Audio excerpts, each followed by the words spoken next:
আজকে চলে এসেছি নতুন একটি ভিডিও নিয়ে ধুতরা ফুল এবং পাতা নিয়ে। ধুতরা গাছটি আমার অবশ্যই পরিচিত একটি গাছ।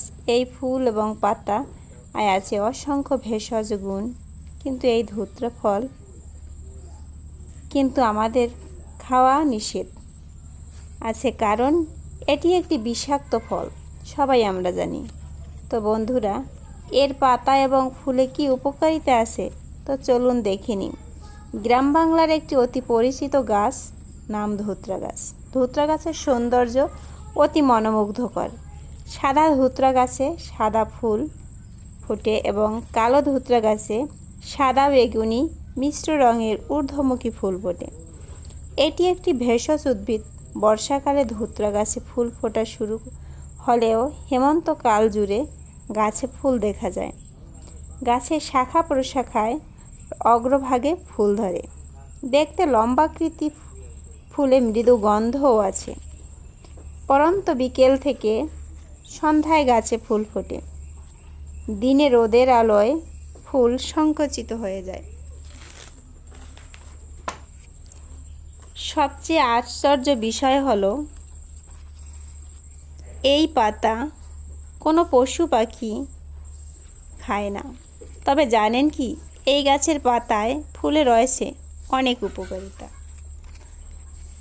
কৃষ্ণ ধুতরা বা কালো ধুতরার শুকনো পাতা এবং ফুল বাসক পাতার সঙ্গে জড়িয়ে সিগারেটের মতো তৈরি করে আগুন ধরিয়ে টানলে হাঁপানি চলে যায়। ধুতরা গাছের পাতা, ফুল ও ফল সেদ্ধ করে বুকে সেক দিলে শ্বাসকষ্ট কমে যাবে।